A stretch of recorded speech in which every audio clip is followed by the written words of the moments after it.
Hello and welcome to the Comic Book Communicast, the official podcast of the Google Plus comic book community.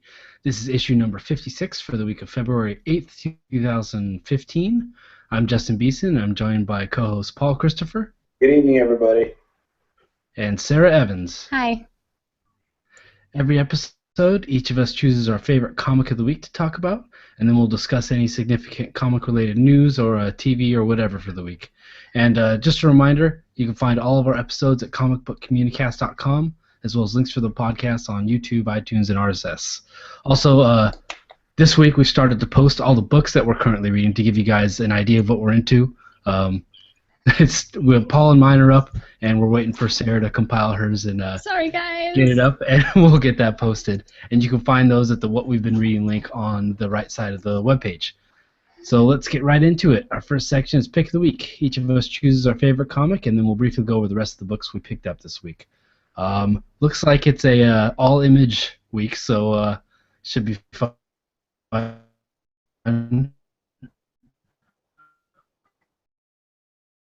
Paul, what was your... My pick this week was Saga, issue number 25, and yeah. So it was a good issue, just like it always is, continuing the story of some of our favorite people, as they always do. I'm really interested in seeing what goes on with the Will, because even though he's a bad guy, I really like him. Like his sister a lot too. Like his ex-wife, she's pretty cool. I just like this whole crew. What I don't like is this gut punch that Fiona Staples and Brian K. Vaughan gave us. So it's just one little panel. It was all good. Everything was going swimmingly, and then, bam! I don't want to ruin it. I don't want to give it away. But there's a panel on there, and it's messed up, and they're wrong for that. They're wrong. You hear me? Wrong. So but I mean, anybody who's read this book is used to emotional roller coaster with Brian K. Vaughan and Fiona Staples. They're really good at like tugging at the heartstrings and making you feel all the feels. But this was not a good feel. They touched me in a very bad place, and I don't appreciate it. So we'll wait. We'll see what happens. We'll see what comes of it. But yeah, I mean, even with that, it's still an excellent comic. It is one of the greatest comics in the world. You all know this, so I'll leave it at that. Yeah, after I got finished reading it, I text messaged Paul's like, "Did you read it yet? Did you see the panel?" Yeah, and me being on, like, as soon as he said that, it's like, because they just kind of like slipped it in there. I was like, oh dear God, what is it? What have they done? And yeah, it wasn't good. It wasn't good. I mean, it was excellent, but I'd really rather they didn't do that. So. Yeah. All right, so that's Saga number 25. Sarah, what was your pick for this week? Oop, is she muted? Oh, she is. I'm sorry. We had some. Not be silenced. There we go. There we go. Sorry. All right, Sarah. Whatever. Well, that explains why there was no response to. Can you point out on the comic where the creative team touched you? But whatever. So, my comic this week, for the first time in a long time, was Velvet number 9, coming back from its hiatus, and I really hope that they keep updating regularly, because I have no idea what's going to happen to this comic otherwise, because I've completely lost track of where they were when we left. Honestly, it might be turning into one of those comics just due to the fact that it doesn't really operate in small story arcs. It's obviously going to be a longer, ongoing sort of thing that just tells one actual narrative rather than, what people are used to a lot in comics of putting a book together that's intended to stand the test of time and keep going over and over and over on new stories. This is definitely just like a one plot thing, and they're taking their time on telling it. So I mean, it's kind of this issue's kind of sorry, I can't talk. This issue's run of the mill for this series so far. It's basically been Velvet waylays someone she used to know from her early days in the agency, where they're lying low now, and she takes them into custody and interrogates them, and they're able to contribute to her plan somehow. So they both go on the run, and things don't quite go as she anticipated, and she ends up with guns pointed at her. And by the end of the issue, there is a cliffhanger. So, like I said, pretty par for the course. Kind of hoping that they're able to have her actually make some more ground with her whole "my husband was murdered, I'm being framed, revenge, etc." plot. And hopefully the next issue will come out in a timely manner, like I said, so that I and also subsequent readers will not forget the process so far as well. I can't words tonight, guys. I'm sorry. See, that's the joy of digital collection, because I can just flip back to the last issue and like what was going on. Well, I was forced to get this one on Comixology because video games have taken over my life and I didn't go to the comic store. So, due to sheer necessity, I may be joining y'all on Team Comixology. Yeah, this issue is pretty good. I like the new crazy old spy character. He was pretty great. No, he was cool. And yeah, this might just be a series to read and trade, because I find the same thing. Like, I have to catch up. Okay, who is this guy? What is she trying to find out? Like, you have to kind of get your bearings again on every issue. Yeah. Well, what they should do is what is it? Revival. They basically have like previously on Revival kind of a thing. Oh, yeah. At the beginning of each issue, they hit like the major bullet points of the storyline so far. So maybe that's what they should be doing to help keep people up to date, especially if they're going to take hiatuses like that, which I'm totally okay with them doing. Sure. Creative juices running, but yeah, if you're going to do like a long hiatus, you got to help people remember where they left off. Yeah, they do this that one with was a lot kind of of Marvel weird. series as well. Yeah, this one was just kind of weird though, because it was in the middle of an arc. Because usually they'll take a break after the arc, but this one's in the middle of it. And I don't think it was a planned hiatus, but I haven't seen them take a break in the middle of an arc so far. Right. But still good. Yeah, the Velvet is definitely one of the best ongoing series right now. Big fan. Black Widow went to bed with Velvet under ruse. Wanted to be Velvet when she grew up. All right, so that's Velvet number 9. My pick was Postal number 1. This is a new debut from Image Comics, and more specifically Top Cow, which is the universe that has Witchblade and Aphrodite and Cyberforce. So this is by Matt Hawkins and Brian Hill, with art by Isaac Goodhart. The high concept book. Basically, the premise is that you have this town somewhere, and it's just full of criminals. Murders, grand theft, all drug, whatever, and they haven't really, yeah, pretty much. They haven't really explored like what qualifies you to get here, but it's a town full of criminals. It's run by criminals. It's not policed by anybody, but I mean it's policed by themselves. And the only rule is there's no crime here. You can't commit a crime. And our window into this world is the son of the mayor and the preacher, who has Asperger's, and so he's kind of, this first issue is him like kind of going through the town, and it's a really good debut issue because through this character, he's going around the town talking to the various different other people that inhabit it, and it gives you a good window into how these characters are going to act, and it also gives you like a nice little mini mystery. He spots he works the post office, so he also delivers the mail.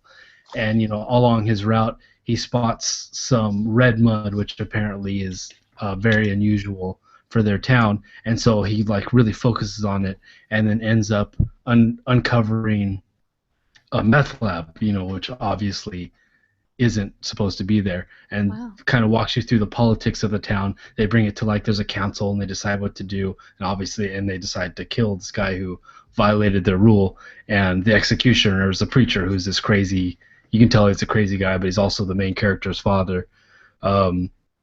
Very interesting. And then throughout that they find at the end of the issue they find a dead girl, and then the son, I forget his name now, but he says, okay, I got to go find the murderer now, and so that's obviously going to be the next arc or whatever it is.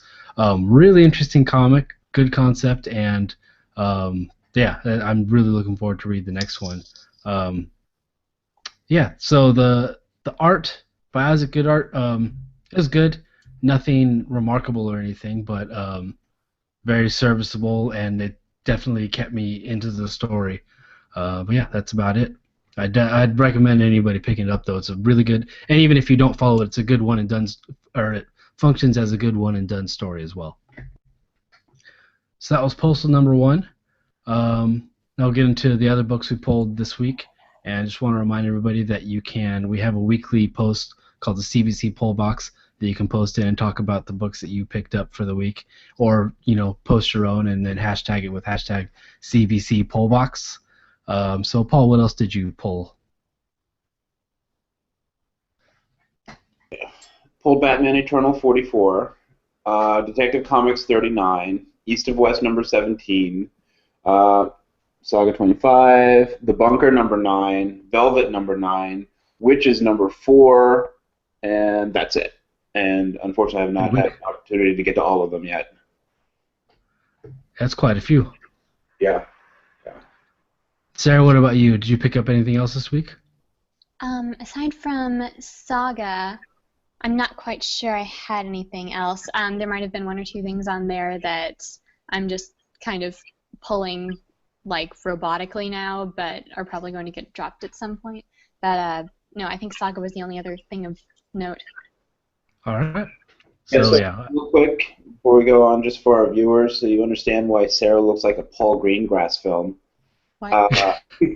She looks like she's in a Bourne film. It's because you've never watched the Jason Bourne films, I'm guessing. No, never. Yeah, she's holding her phone. She's on her phone. That's her level of dedication. Her computer's not working, so she's joining us via her phone. 2015, guys.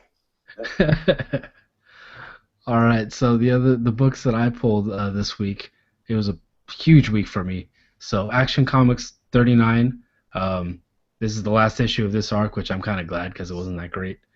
American Vampire number 6, they're sending them into space, which looks like it's going to be awesome. Avengers number 41, continuing, the time runs out. And then there's a new Avengers Age of Ultron Prelude, this Sceptered Isle. It's a digital-only guided view native comic, and it's a prelude to the new movie. It's actually pretty cool. It gives you some backstory on Baron Strucker, which is the guy was teased at the end of was it Captain America? Basically, gives you some more hints about where the Scarlet Witch and Quicksilver came from in the Marvel Cinematic Universe. So if anybody's a big Marvel movie fan, I'd recommend getting that. Batman Eternal number 44, Django Zorro number 3. This thing is awesome. If you like Zorro or like Django Unchained, read this comic. It's a lot of fun, and it's being at least plotted or co-plotted by Quentin Tarantino too. Black Vortex Alpha number 1. This is the new Guardians of the Galaxy and X-Men crossover. It was all right, first issue, but the concept seems like it's going to be pretty good, so I'm definitely going to be following it. Hawkeye number 21. It's back, finally. Great. This is the first part of the 2-part finale, and it looks like they're going to go out with a bang. This issue is really good. Hellboy and the BPRD number 3, Injustice number 8, Miracle Man number 15, Nameless number 1, which is a new Morrison comic. A little too crazy Morrison for me, but I'm sure a lot of other people liked it, so I'm sure other people will find it good. Not for me, though. Saga number 25, Star Wars number 2, still awesome. Squirrel Girl number 2, it's a bummer. I like Ryan North. Oh, did you pick that up, Sarah? Forgot about that one. I don't know if I'll be continuing it. It's good. It's just I don't know if it's for me. It's not hitting my, whatever it is, but it's a really good comic. Everybody should at least try it out. United States of Murdering number 6, Velvet, and then Witches. That's it for me. So that does it for this week's comics. Let's get into the news for this week's issues, where we choose a news story, TV episode, comic issue, or anything else that stood out to us this week. There is a ton of news this week, and a couple big announcements. But first, Paul, what was your issue for the week? My issue this week was the trailer, the first full trailer for the Daredevil TV show on Netflix. I don't know if you've had a chance to see it yet, but I'm excited.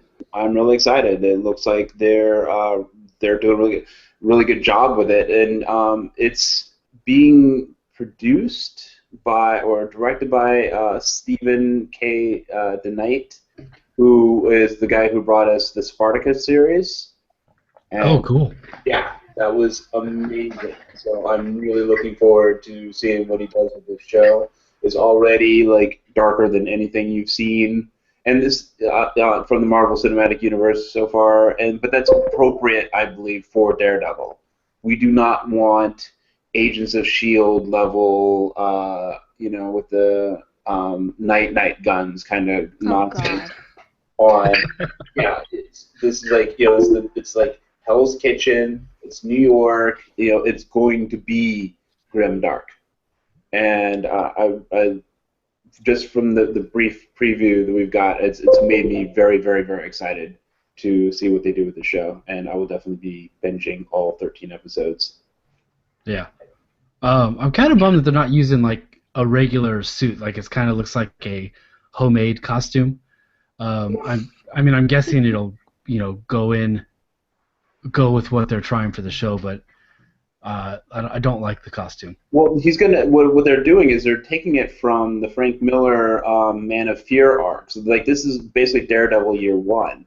So just like if you look like Batman year one, he first goes out like in just like a regular suit with like a ski mask on or whatever. Right. Same thing. So like this was like his prototype. His prototype outfit, and he said, Stephen DeKnight was saying like, the first few episodes, like this is him learning, so we're gonna see him get his ass kicked a lot until he finally like really gets the hang of it, and then eventually we will get to the point where he's wearing the traditional red suit that we've all come to know and love.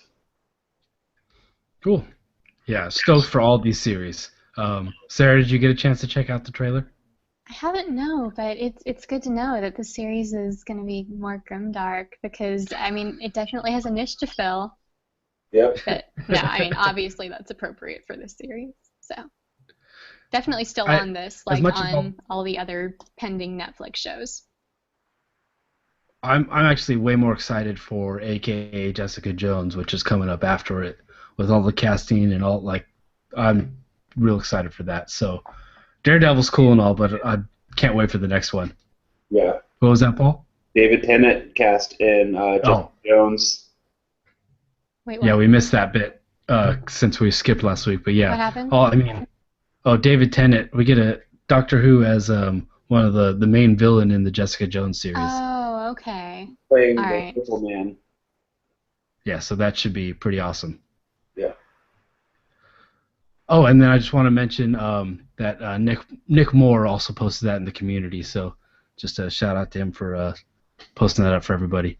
So Sarah, what was your story this week? Well, my story this week, I get the feeling that this is going to be pretty much everybody's story this week. It's essentially DC kind of seeing Marvel's reboot and throwing down their own gauntlet of rebooting their semi-52 now with titles that are going to be continuing on past a certain point. I think they said it was, when was it this summer that they're going to start this? May or June. It's after Convergence. Okay. Or maybe I've July. Failed as having this news item. But this summer, for sure, new titles that are going to continue to persevere after Convergence, and new issues with new creative teams. And I think there's been some shuffling of creative teams on the ongoing series that they're going to be putting out with some definite good ideas, some definite bad ideas, and some interesting ones. I'm not even quite sure where to start on this. Do you guys have Also, any let's ideas? go with the good ideas. What are you stoked to read Okay, from well, this it list? looks like just across the board they've got a lot more females on the creative teams that they're going to have going on. I know I'm excited for the Black Canary series. There's been a lot of those over the years, mostly in the form of minis that have never been compiled into any kind of treasury or anything. But Black Canary is going to have Brendan Fletcher on writing and Annie Wu on art. And I've always thought she was pretty good. Uh, let's see, the Starfire series is maybe one of the most notable for me, just because the Amanda Connor and Jimmy Palmiotti team has definitely proven their mettle on the Harley Quinn series, and looking forward to them on Harley Quinn and Power Girl as a crossover as well. I think that's going to be very cool.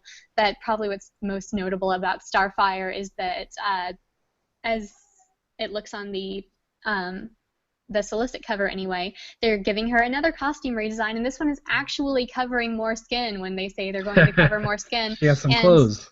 yeah, and what's really going to be effective about it in the long run, I feel, is that they have actually modeled it so that it kind of looks like a more grown-up version of her costume in the Teen Titans animated series that a lot of us grew up on, and where a lot of Starfire's fan base that would be reading comics or just getting into comics now as late teens to young adults lies. So they're finally marketing to that group, and I think that's really great. Not to mention, I mean, pre-reboot, Starfire's always been like a cutie with a huge heart, and hey, if she's a little free with her body, that's fine with the majority of us, I am sure.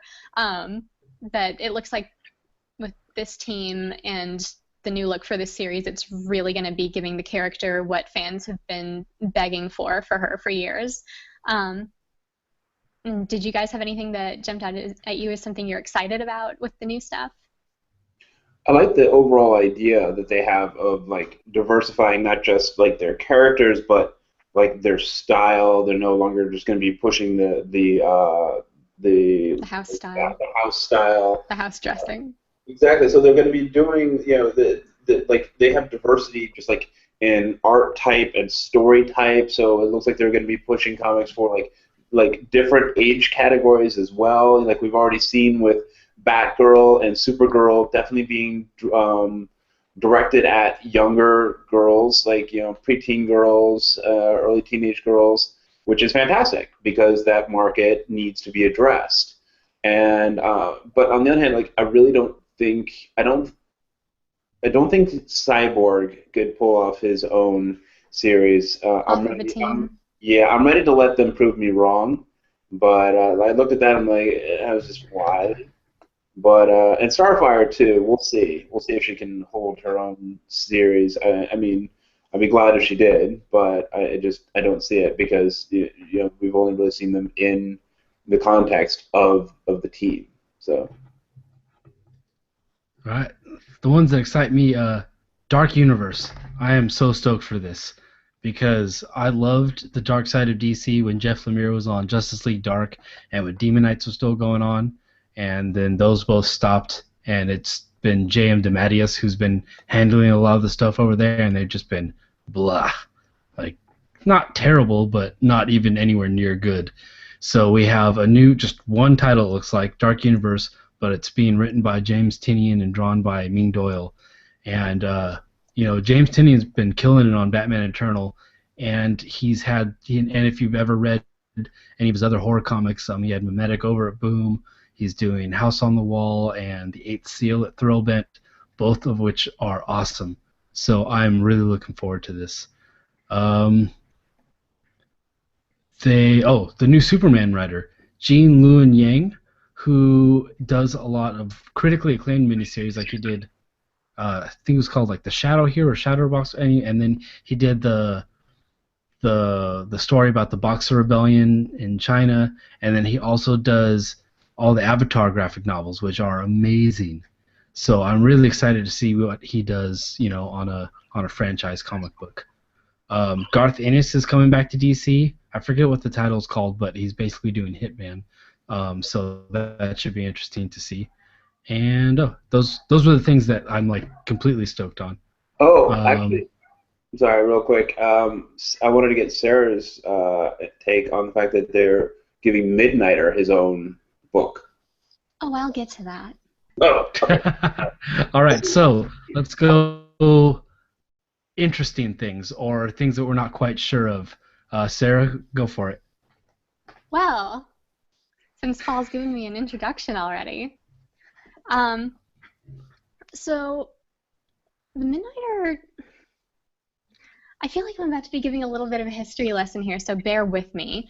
Go for it. Out of all of the original cast of the Authority, the Midnighter always seemed to stand out, especially to the queer community, as a character who is, more aggressive, more in your face. It's the way that Batman's always been a little more popular than Superman for the reasons of it's much cooler to yank someone's head and skull and subsequently their spine out of their body from the neck up than it is to, flex your muscles at them and send them to jail because that's the right thing to do. So he's gotten his own series, like away from his family and friends and away from his supporting team in the past. And with the exception of one or two story arcs and maybe a couple of standalone issues, they have generally been incredibly disappointing and they have tanked across the board, or at least they have kept up kind of a medium level of sales, but not what they were looking for, or not what Wildstorm at that time was looking for, and so they subsequently got canceled, and they were definitely not what I wanted to read as a fan of the character from the Authority at its best, when it was actually still being written by Warren Ellis, and it had a very good run with Brian Hitch on art, and oh god, I forget the writer right now, but I think I'm trying hard to remember if that was Garth Ennis, actually. But no, the Midnighter on solo series in the past, it seemed like a really good idea, and it hasn't been able to stick because there aren't a lot of writers who know how to write him very well, and they don't know how to portray him as the sort of character that goes the distance, because the Midnighter has always functioned at his most appealing when he's a well-rounded character, and that means that he basically runs around shoving nukes up the asses of various pedophiles all day, and then he goes home and he makes spaghetti and he has dinner with his husband and his daughter and talk about their day or whatever, and then the next day he goes out and he stops a war from erupting in Southeast Asia or something, and then he comes home and he helps Jenny with her homework or whatever. That's who he is. Like, he's not Mr. Violence Broody, head up my ass all the time man, and that's what a lot of writers on his solo series have tried to make him out to be. There's no reason why he should be running off and solving cases on his own when he and Apollo are a package deal, no pun intended, and they've basically had each other's backs ever since they first started out together, and suddenly he's off doing things just solo for no reason other than he's a solo title and we don't want this to make it look like it's a team book or something. And he doesn't even have any background of that kind in the context of the reboot. I mean, ever since the Wildstorm related series kind of started to flake off one by one, he's just randomly started showing up and having cameos wherever every once in a blue moon they thought it would be cool, like in the Grayson series. But we don't know where Apollo is. We don't know where anyone else Midnighter might remotely care about is. It looks like they're starting to give him something of a backstory on the Grayson series, but what they've hinted at so far hasn't necessarily been appealing, and it hasn't gotten me to sympathize with him as a character. So now that they're putting him on a solo series, they're probably going to elaborate on that. They're probably going to do the same old song and dance they did on one of the major arcs of his standalone Wildstorm series, where he had to go off on his own and find out who he used to be and who his name was before Bendis erased his memory, and he has to find out what his past was, and it wasn't interesting then, and it's not interesting now, and nobody really cares about the boring Joe Schmo soldier or random guy they got off the street or whoever. We want to hear about the Midnighter and the Midnighter having adventures and being awesome. And if they can make it work, they will be the first. And also, I mean, just in my head, Apollo is so much cooler in all ways at all times, and he's way more of a sociopath and a cold-blooded killer in the things that you see him do, at least pre-reboot, because he'll set a guy on fire to interrogate him and then not have to go into a broody head-up-my-ass 5-issue arc. He's gonna, you know, get on with his life because the guy deserved to die, and who cares, and honey, you're taking this too seriously. Are you going to be brooding on the couch all night? Okay, I'm going to bed.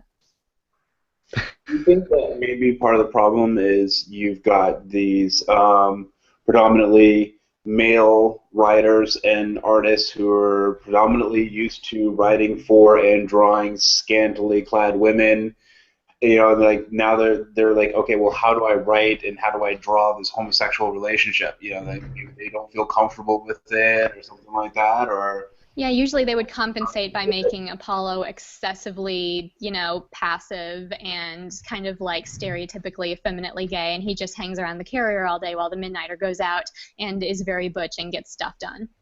What happens if the whole reveal of this solo series is that Midnighter comes to the conclusion that he's straight, or they've rebooted him as a straight character in the New 52? Oh, he's not straight. Dare. Or He's him and Apollo have been in a comic already. They were in the Valentine special a couple years ago. Oh, good. So that was terrible. He's definitely not straight. What if they fridge Apollo like in the first issue? They wouldn't dare. I don't think they're stupid enough to do that. I have his action figure. They wouldn't dare. All right, Paul, what about you? Any interesting things from this one? Stuff you're not sure about? It's the whole with the Starfire and the I jumped the gun. Sorry, I didn't realize that. Yeah, that's all good. Mine, as far as specific comics, the only one that I'm like, I'm not sure is Prez. I have no clue what that is. Oh, you don't know what that is? No. So you do? Yeah. Well, I don't know if I'm thinking that that's what they're gonna do is like there was a comic in like the 60s or the 70s where this like hippie high school kid somehow became president and had these wacky adventures for I don't know how many issues it was. I'd never collected the comic. I wasn't old enough to be there when it was on the stands. It's just something that I bumped into like in comic book shops and Wikipedia and stuff like that. So yeah, you should look that up. All I know is they show it's like look so if they do that it looks like it's going to be a teenage girl and then there's this big robot on the cover. So I will definitely be picking that up because it looks interesting. And then besides that, just some interesting things about the line in general. Looks like they're finally dropping the New 52 as a branding tool.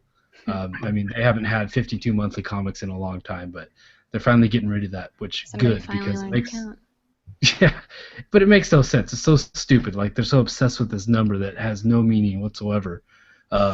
There's like an interview with Dan DiDio or somebody like, oh yeah, it was just a number, like whatever. And then also they're making a point that half of the new books are going to still be $2.99. So that's pretty cool, especially the boring with half. I think it'll be I think it'll be the ones that people need to take a chance on, you know? So the stuff that they're not super confident in will probably be $3 as more of an incentive for people to pick it up. But it's cool just because, you know, especially with Marvel creeping up to $5, that DC still at least has some, you know, books that are going to be $3. And that Jay Lee and Ben Temple Smith are nowhere to be found on the solicits. So looks like DC is still going to be strict about their shipping schedule to their detriment. I think Marvel has shown that, you know, if you give people a little leeway or, you know, get a little creative with the monthly shipping schedule, I think it helps the book rather than hurts it. Instead of you have to put out an issue every month and no matter what, whether we have, you know, fill-in artists and 4 different inkers to complete it, so be it. I don't think that's the right way to go. And it's definitely a loss to not have Jay Lee and Ben Templesmith on a book because both of those are unique artistic voices that will not be seen.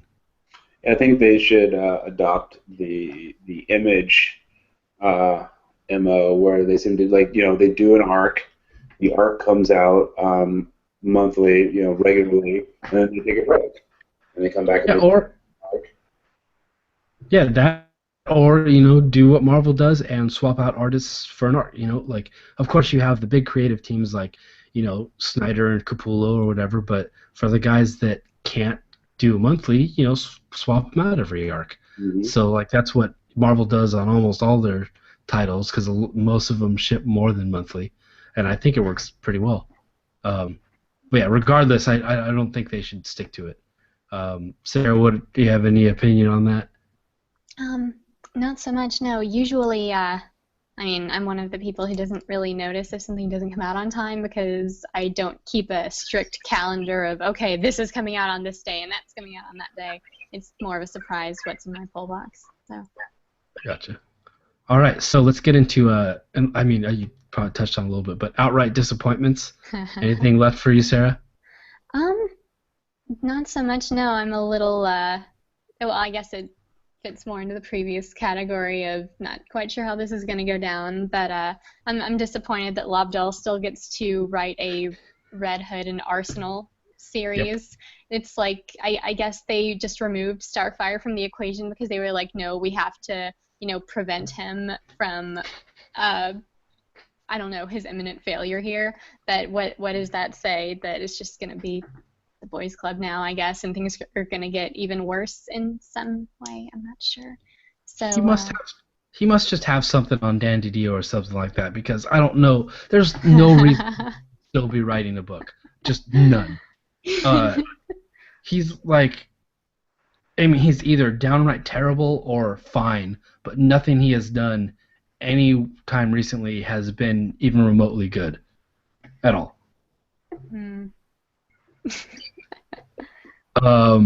It's so sorry. I kind of hijacked your No. That was one of mine as well. Accurate. I just wasn't sure what to say on it specifically because this is something that I hadn't been following Red Hood and the Outlaws, and I'm probably not going to follow Red Hood and Arsenal, so don't have much of a platform on that. But it's good to know he's consistently sucking. I'm not sure about Constantine the Hellblazer being its own series. It just seems like they're really trying to push the TV show really hard. But again, that's not something that I think is like outright terrible as much as like I'm not optimistic about it. So, yeah. Paul, how about you? Any other comments that you haven't got to yet? Yeah, no, I forgot about that Arsenal and Red Hood thing. I will actually be checking that one out, but I was wondering what that was all about, but yeah, with Starfire getting her own series, and maybe it is best that Starfire not be left in Scott Lobdell's clutches. They rescued the princess. I'm also disappointed in I'm disappointed personally in the direction that they went with Supergirl, but I understand it. Like I've talked about, I think last episode, it makes sense for them, and I'm glad that they're reaching out to that audience. It's not something that I want to go with. It'd be cool if we could have I don't know if she just have a separate series where she could be wacky like that, but then we also have a serious series, or maybe DC will take another page from Marvel's playbook and we'll get an all-female Justice League. Yeah. Dan Didio's head would actually explode. Yeah. Steal this idea, DC. Steal it. Yeah. So my only last couple things, my utter disappointments. There's a Batman Beyond book, but it's not being written by Kyle Higgins, which is a travesty.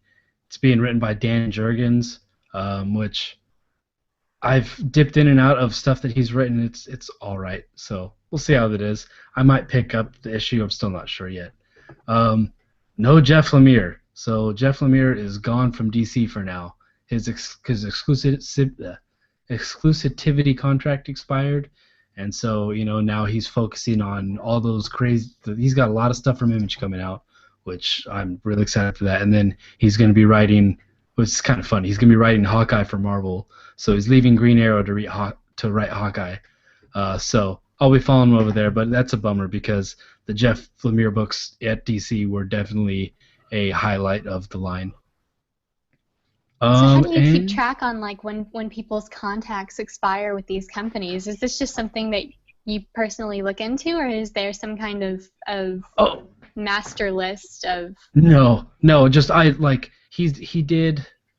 What podcast was he on? He was on one of the comics podcasts. There was like somebody interviewed or whatever, and he was talking about it and all. He was on the Word Balloon podcast, and so they touched on that a little bit. That his contract was up, so that's the reason why I knew that. But I mean, I knew he wasn't going to be writing any more DC titles because I scan all the solicits and everything. But yeah, that was just from listening to other podcasts and news sites. Okay. And I think that's it. So a lot of movement over at DC, for I think overall for the better. So I'm excited to see this, and it looks like a lot of other people are excited too. So more people getting into more comics is always a good thing. So after all that, my story is that Brian Michael Bendis is leaving the X-Men line. He will be bowing out with a renumbered Uncanny X-Men number 600, which comes out right before Secret Wars. And this is kind of a bummer because I think he's been doing a great job on the X-Men. I know that I know Paul hasn't, and Sarah, you're only reading the just regular X-Men title, right? Not the Bendis ones. No. Yeah, so that's a bummer. But I'll be curious to see what he does next. And that also is part of that announcement. They're once again getting into contracts that Bendis signed another exclusive contract with Marvel. So even though nothing's been announced yet, he'll be somewhere. A lot of people are saying he might jump over to Fantastic Four because that's the last big franchise that he hasn't had his hands in. So yeah, I'll be curious to see who takes it over. But depending on who it is, I may drop out of the X-Men line. So we'll see how it goes. So we have a few other news stories. We have Brandon Routh's Atom costume for Arrow got revealed. Did you guys have a chance to look at it? Yeah, I saw it. I mean, it's a cool-looking outfit. I mean, I was never a big Atom fan, so I don't have anything to say about it one way or the other, but it definitely, I think it looks better than the outfit that Marvel came up with for Ant-Man. Yeah. It kind of reminds me of Iron Man, but... Yeah. Sarah, did you get a chance to take a look at it? I have not. I was trying to stealthily Google it very quickly, but okay, so I see it now, and I mean, it's about what I expect for the CW series and what they've been doing. So yeah, no, it doesn't look bad. Yeah, I think it looks fine. I was listening to another podcast called The Thought Bubble, and they were talking about how the one of the hosts, Dave, was talking about how it looks cool, but if they don't get the movement right, it's gonna ruin it. So you don't have a movie budget like Iron Man where you can have all this CG stuff all the time. Mm-hmm. And if they have this clunky costume that he has to move around in, and it's not natural moving, it's gonna fall flat. So hopefully they have a good way to depict that. Did you see IO9's write-up about it? No, I didn't. Really excited. They're really, really excited about the new costume. Yeah. Well, that's good. At least somebody is. Yeah. It's good. It's not terrible. So, but I think in general the CW shows the way they're doing the costumes has been pretty good all around with all their superheroes. The next item, and I think I talked about this comic when we were talking about the Image Expo, but so there's a new comic called Descender coming next month from Jeff Lemire writing and Dustin Nguyen drawing, and it's about a future society where robots and AI have been banished, and it follows a boy robot, kind of going through this world. And this is probably one of my most anticipated comics of this year, and it already has a movie deal from Sony. Damn, that was fast. Yeah, Yeah, yes, That it is. escalated quickly. But it's, I mean, that's kind of the same thing that happened with, Scott Snyder and Jock's Witches. Have you guys seen anything about this comic at all? No, I've seen the ads for it in other Image comics, and I remember you talking about it. But I'm gonna wait and see what you think about it. Like, the premise in general doesn't really do much for me. It's just, yeah, it's another whole outcast thing, trying to make your way in a world that's against you. Yada yada. I've seen it. So However, yeah, this is Jeff Lemire, yeah. who, what do you think, like, how would you describe the premise of Trillium? I have no idea. Yeah, so, but if you just had the premise of it, you would say, oh, it's a time traveling love story, Yeah. and like that doesn't even begin to do it justice. So Right. yeah, if Jeff Lemire is writing this, I have complete faith that it's going to be amazing, because the ideas that this guy has coming out of his head, they're incredible. Next item. Oh, this was actually pretty cool. So we have they're doing a Teen Titans show on TNT, and they announced the tentative lineup. Did you guys look at this? Yes, I did actually. So this one, I mean, for me, we're getting Nightwing and Oracle, which they're not saying Oracle, but it's gonna have Barbara Gordon, and she's in a wheelchair. Yep. So that's pretty freaking interesting, seeing as how they've, distanced themselves completely from you. Sarah, you have some thoughts on that? I'm so happy. Like, I wish I could tell you. Like, I don't know. This is like, I don't know, medium B level sex average. Happy. I mean, this is very happy. Yeah, and then the other thing that somebody pointed out was there's only two male characters in the lineup, so it's going to be mostly female team. It's like who? It's Yeah. like Nightwing and who is was it Beast Boy? Sorry, what did you say? I was trying to look up the article and the sound came on. Yeah, me too. Yeah, who was the other male on the team? It's like Nightwing, and I thought it was like Beast Boy or something like that. We got Raven, Starfire, Barbara Gordon, Nightwing, and Hawk and Dove.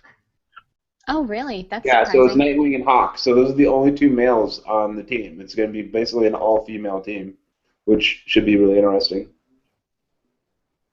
I'm so excited. Yeah, I'm so definitely going to be I'm watching this. yeah, and TNT. I don't know like how their original programming is too much, but I've seen a um, couple shows that they've done that were decent. They're okay. What I want though is like, is I want DC to have like a unified universe. I want these all to take place in the same universe, even if they're on different networks. But I don't think. I mean, if an outright crossover doesn't happen, like Flash and Arrow, whatever. I think the way all the wording and promos for all the stuff is coming out, I think they're trying to do it to where it could be in the same universe. If they don't explicitly say it, they're not going to step on each other's toes. So you're not going to have overlapping, conflicting characters and locations and stuff. So I think that's still a distinct possibility, which would be cool. it would be cool. But yeah, I mean, they already screwed it up with the whole. Now we've got a Flash on TV, and we've got a completely different Flash in the movies. Oh yeah, I mean just for the TV universe, not the movies. It's, So so the next item we have. So Angela, of course, is the Spawn character that's now in the Marvel universe, and they announced a new costume for her that's not. There seems to be an ongoing trend. Let's cover up our female superheroes. So they released the new costume, and it's very like medieval armor tinged, but it's actually an artifact whose appearance changes to fit the person wearing it. And uh, uh, one thing, Stepjon, however you say his name, the artist of Aphrodite and now Rat Queens, posted on Facebook just this picture. Oh, remind anybody else of Witchblade? Like, they're just outright, and he's got a point. Yep. So Never read Witchblade. Obviously. Yeah, I didn't really read it either, but actually it just made its way into the Aphrodite 9 comics, so that's kind of interesting. But yeah, I don't. I read the first issue of the Angela comic, and it was all right, but. I do like this trend of like covering up the women and all that. Basically, what we're seeing from like Marvel and DC is the result of like this awakening and this growing fan outcry. Especially like the like women in comic books are just like have been being very vocal and just they're finally being heard. And so we've ridiculed them enough to where they're like, okay, we're gonna put clothes on these people. All right, stop stop harassing us. Stop yelling at us. Okay, and so that's good. That's good. It's like babies. The people are finally being heard, and it's the change is being affected. I think also what's happening too is that people from our generation are starting to work their way into the hierarchy of the comic book companies. They're working their way into the hierarchies of Marvel and DC and are able to change some of these things up. So that's good. So now the social change is only about 15 years behind the rest of the world, which is pretty much on par with the rest of media. Yeah. But it's happening, and we can map it right back to stuff that the fans have been upset about for years now. Yeah, no, this is exciting. I mean, there's been stuff like this in the past, like towards the beginning of the DC reboot, where suddenly all the superheroines were wearing like body suits with like all this extra padding and armor, and Black Canary has like parts that are like weirdly fishnet over her jumpsuit, like no skin showing, God forbid, and Poison Ivy's like covered like from jaw to toes and fingers, and it doesn't even make sense, but she's just basically all negative space. There's no skin whatsoever, and there's gratuitous stuff like that, and then there's addressing things like Starfire and other more recent costume changes that have just like bared everything, and the fans have collectively been culture, okay? Sorry? Yeah, don't shame Starfire. That's her culture, okay? Oh yeah, I'm sure it makes a lot of sense. Running around half naked, then who am I? Hey, Tori's always been very free with her body, and I. Whoop. Whoa. Oh. Major technical. Not only did we lose, you dropped out sort of a little bit there too. It was like, what just happened? We lost all our viewers. That was just very odd. Well, hopefully we're still broadcasting. Yes, we are. And this will make you back in. Sorry, it crashed. You're back. All right. So, people are getting clothed. All right, so let's hit the last news item. It's a fairly major one. Marvel and a new all-female Avengers team spinning out of Secret Wars. Terrible name. They're calling it Apes. But this one's kind of crazy. Sarah, did you get a chance to look at this promo image at all? I have 2 words, Justin. Dragon Age. Yeah. Well, pull it up on the show notes. I can find them. Jubilee. Yeah, so we have...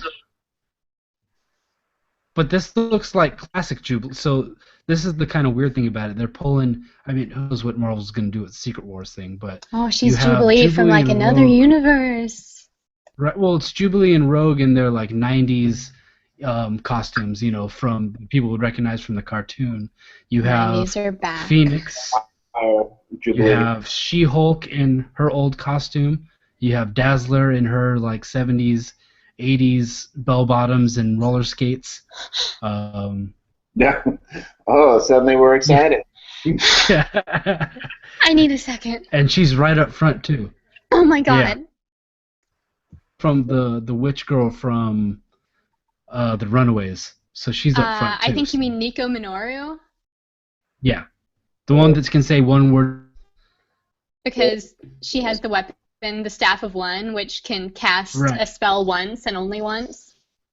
Yeah, so she's right up front too.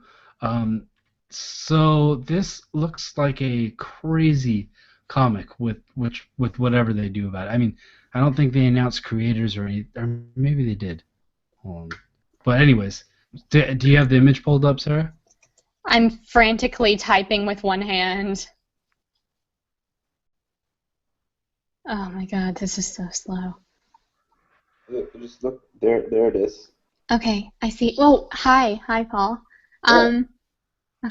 Well, I'm very excited. This is Jim Chung. I don't know. I closed that page, but so yeah. Yeah, don't mind me. Keep going. I'll catch up. It's co-writers So, G. yeah. Willow Wilson and Marguerite Bennett, who I've Oh, met at Baltimore Comic Con, and artist Jorge Molina. okay. Jim Chung just did the cover art. Okay, because I know that they usually default to him for like their big events because he's Oh yeah. pretty good and also Yeah. very productive. Oh my Dave Force god. is a So terrible. So G. Willow Wilson doing this is pretty exciting because I've been looking forward to seeing her do something besides Miss Marvel to see what else she can do. Because obviously Miss Marvel has been a huge hit, and she's gonna be writing some X-Men comics at some point. But yeah, I'm looking forward to seeing her do other stuff with Marvel. And it sounds like she's going to be a big part of their plans of the future because she was at the last creator retreat, basically, which is when they plan out the next couple years stories. Um, so yeah, excited for this. Oh my god. Okay, well, life And isn't fair because I'm not getting a clear image of this because Safari is jacked up thanks to my asshole cat. But I will look at it as soon as I once again have access to my phone that's not dominated by Hangouts. all right, well, thoughts from Sarah will be Oh forthcoming. god. You can post them in So the. that does it for the news. Sorry, what was that, Paul? I was saying Sarah can post her thoughts in the community. Yeah. My thoughts are Or going to be on the website, incoherent too. keyboard smashing. Spoiler alert. All right, so this week's TV. Paul, did you catch any of the stuff this week? So we had Gotham, which I thought was all right. Yeah, so I finally figured out what Gotham used to do. Okay, here, pay attention, Gotham. Listen to me, and everything will be better. Okay, Gotham should be about Gordon, right, as being like the proto Batman, and then like so Gordon is holding the line, holding things together as Bruce Wayne gets older, and Bruce Wayne is watching Gordon and seeing what works and what doesn't, and ultimately he realizes because like as Bruce Wayne gets older, then Gordon gets older, and then the older he gets, the less he's able to hold the line, and Bruce realizes that he's got to come in and he's got to take Gordon's place, to keep the monsters at bay. But what he has learned as he's grown up watching Gordon is that he's not going to be able to do that within the confines of the law. So he's not going to be able to be a police officer. He's not going to be able to be a lawyer. And like that's been the biggest Achilles heel for Gordon, that the reason why he couldn't get things like really like finished or whatever, couldn't get it over the final hurdle, was because he was held up by his badge, and that is what ultimately leads Bruce to the life of vigilantism instead of him becoming a police officer or like a lawyer. That's what it should be about. There's your show. Show I think Gordon that's a pretty good take. ass-kicking badass that he's supposed to be. The man is a freaking former Navy SEAL. Get him in there. Get him whooping butt. Make the other police officers like scared of him. Like that's where like Bruce gets the idea of like, they need to fear me because look what happens when they're afraid of Gordon. Because Gordon's not taking That's a good idea, actually. Yes, you're welcome. Just call me. I will be your showrunner for you. I will give you all the great ideas. You just give me large checks and everything will be great. I think I mean I think they need more Gordon and Bullock in general. Focusing on Penguin was good at the beginning, but all that stuff is getting real old for me. Um, and I think they just need more Gordon and Bullock. Period. Next we have Flash and Arrow. Sarah, you caught up on Flash? Not unless they figured out how to broadcast the shows onto my PS3 in between Dragon Age 2 cutscenes. Anyways, those two are still the best. I think that's the best shows going. Flash is just it's bringing up like Flash the is cheerful, great. fun superhero, and Arrow's getting crazy. Oliver's dead right now. He's not, but everybody thinks he is because he got taken out by Ra's al Ghul, and there's a new like gang boss in town that's wreaking havoc. Really good. Agent Carter, it's chugging along. Still pretty good. There's kind of like a twist in this one where you have the one SSR agent that you thought was her friend, Sousa, who kind of discovered that she's been going undercover. Paul, are you caught up with it? Yeah, and we also like the significant thing from this last episode was we got to see the past of the Black Widow program. Oh, that's right.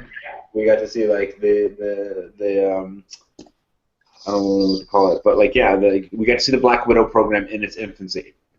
That's actually Yes, very interesting. That sounds like exactly the sort of thing I'd like to see. Yeah, it was pretty cool. Start on that. Because you had this mysterious lady that all of a sudden showed combat skills, and you recognized some of the moves that she put on people as things that Black Widow did last episode, and then now this episode we see the the training grounds and like the little girls in the program. So yeah, pretty cool. Really, I mean, this miniseries has been pretty great. I'll be bummed that it's ending. Hopefully hopefully this isn't it and they kind of revisit it at some point. I'm sure that if it does well, what they'll probably do is this will be the show that they put on when while Shield is on its winter hiatus, which would make sense. So it keeps people tuning in to that time slot, so people don't go away and then forget, they pick up a different show or something like that. It makes sense for them to do that. The problem is that there's a finite timeline for the show. I forget what it is, but with the Marvel one shot, wherever that ends, because they form Shield right at the end of that Marvel one shot, and so forget what it, but yeah, they can only do so many things with that character if they do it right. And then Constantine, I didn't get to this one yet. Have you watched this week's Constantine? Yes, every time I watch this show now, I'm just struck with what a tragedy it is that we didn't get the back nine ordered, because every episode is better than the last one. These guys really, and I don't understand why the Grimm audience is not continuing into the Constantine audience, because these are an excellent match. You would think that the people who enjoy Grimm would enjoy Constantine, because I've watched a couple episodes of Grimm with my wife. People enjoy Grimm? Yes, lots of people, and they should all be carrying over into Constantine, and I don't understand why. And you can tell that the team got smart really early on, because in the pilot they had that one woman character that was just horrible, and they immediately recognized that this was a terrible idea. They recut the end of that pilot to get rid of her, and then we got Zed instead, who everybody knows has got to be Zatanna. And she's been excellent, and just the whole series has just been really, really, really good.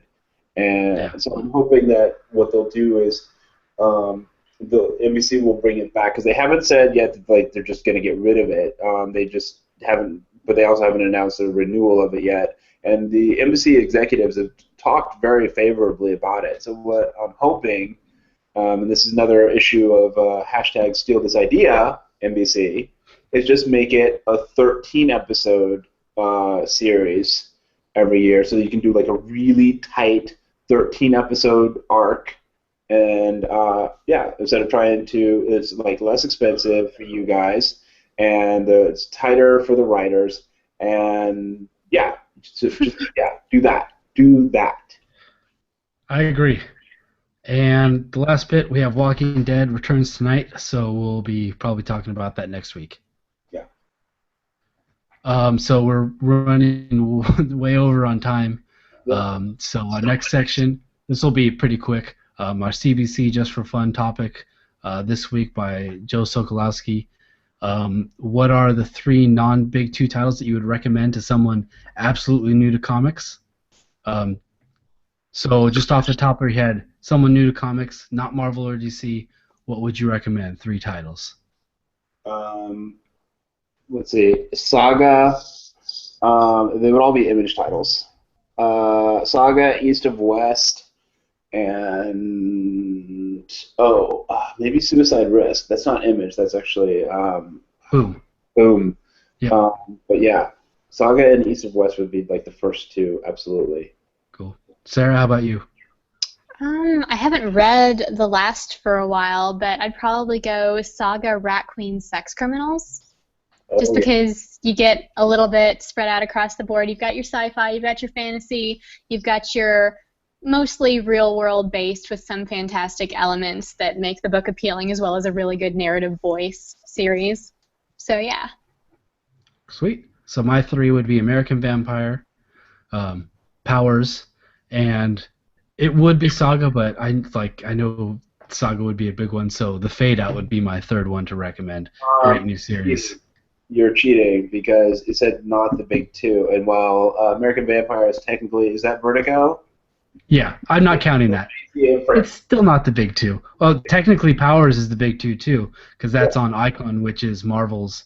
But these are books that if the creators didn't have exclusivity contracts, they'd be on Image. Yeah. So yeah, that was the CBC Just for Fun topic. You can find those at the hashtag or in the community pretty much every day. And our last bit. That was the last bit. You said that was the last bit. Come on. Well, one more thing, and that's our non-comics picks, things that we do besides our weekly comics. Paul, do you have anything for this week to recommend? Yes, I'm writing a novel. Oh, there we go.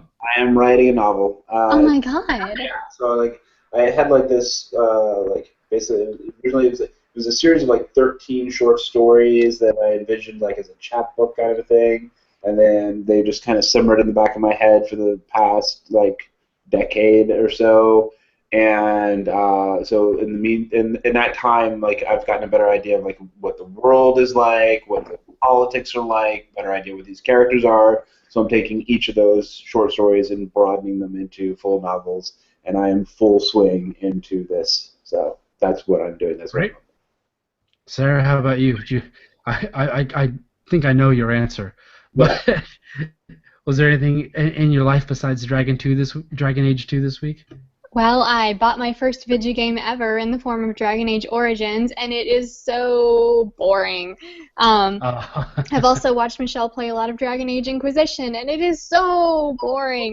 So we'll just see. I mean, it's still Dragon Age Central around here, but I'm probably going to start another playthrough of Dragon Age 2, and it will continue to consume my brain for the foreseeable future, or until all the elves stop wanting my body. All right, so last weekend I got tickets to go see Game of Thrones in IMAX. Ooh. Oh my god. And I've been saying this for a while, but this Game of Thrones needs to be in theaters every week. I would pay money to go to the theater every Sunday night and see this show. It was perfect for IMAX. I mean, they didn't modify it. I mean, obviously they blew it up, but like they just played the last 2 episodes of last season, and then we got a trailer for the next season, and it was awesome. It felt like a movie. So I really hopefully, they got a lot of positive feedback for this, and they sold a ton of tickets. So I'm hoping that there'll be some sort of, maybe we'll get this season in theaters, which would be great. Or at least what they'll do like the season finales in theaters. They'll do like a special theater event with the season finale, like a simulcast thing. Steal this Right, idea? yeah. That'll be yeah, there you go. That'll be incredible. So that does it for us. For those that stuck with us, thanks. And yeah, that does it for us. You can find all the links to all our episodes on comicbookcommunicast.com. You can subscribe to our YouTube channel at youtube.com/comicbookcommunicast. Our audio version is iTunes and RSS, so you can subscribe there and rate us as well. If you want to watch live, we record every Sunday at 8 p.m. Eastern. So join us right here next week. Thank you and have a good night. Night. Hi, everybody.